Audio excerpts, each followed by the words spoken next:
If you've ever wondered how to scrape sites like Google Play Store or potentially Apple Games, and you've ran into issues as a result of the site not having a kind of directory style structure, this is potentially a valuable video for you. As you can see, you can't go through and just find and see all of the games that exist, all of the possible apps that exist, and you can't like paginate or kind of tab through the website. So, what's the solution? Well, thankfully, every single game is indexed with its own unique ID, and you can see it here. So we're on Wuthering Waves, in-app purchases, certain number of downloads, so on and so forth. And it has a specific structure: store, apps, details. And so anytime you encounter a website structure like this, you can employ Boolean search.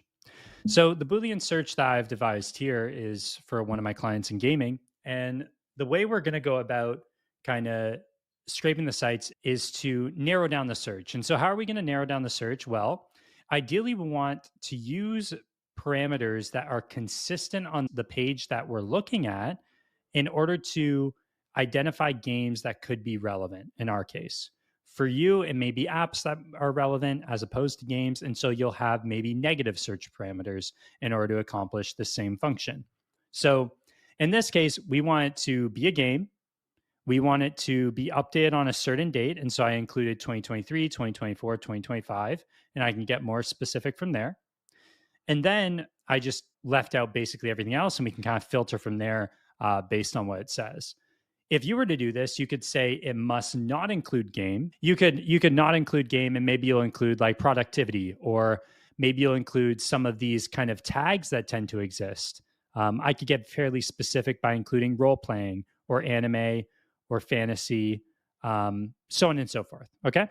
And so all you do is feed that Boolean search that you've created in various forms with your ors, your and statements, as well as your negative statements. So you could say not fantasy, right? And that should update our search and reduce the number of results. Now we only have 2,200 results from over 70,000, for instance, right? And so if you paginate through this, you'll notice that every single page is a new Google Play Store game. And you can just repeat this process on the Apple Play Store if you want to. Okay. You just map their unique URL parameters. You create a Boolean search around that using the cite function, and you build out your statements in order to narrow down that search, much like utilizing Apollo or Clay or LinkedIn Sales Navigator to find companies. Now, the thing is here that it's kind of hard to just do this at scale and like click all of these, obviously. So what do? Well, you can come over to Clay and it'll do a reasonable job for you of pulling in the data, and you can pull it in for free in quantities of 300 per poll. But this is a huge pain, and I wouldn't actually recommend doing this if you're trying to run something at scale. This may be just something that you do if it's an initial test. For us, we know that we're going to crush in this campaign. So what we're going to do is we're going to come over to data for SEO. I believe I've queued up a Google search here, or any preferred SERP API. The only reason we wouldn't use SERPRDev is because SERPRDev doesn't allow for the site param, which is, I've talked to their support. I think it's a huge oversight. And so what you'd be better off using is something like data for SEO. This will get you 10,000 results, 10,000 of those company pages for 60 cents, right? Because it's 1,000 SERPs, and every SERP gives you a minimum of 10 results. Okay. And so you can scrape 10,000 games from the App Store, 10,000 apps for 60 cents. Every 10,000 will be 60 cents. And you can get as specific as you want to based on the keywords that are available to you on that web page, which means you can actually get way more specific than generic filters that potentially updating databases may have. And if you don't know, Bright Data sells this data set for over $500 minimum for just 100,000 games.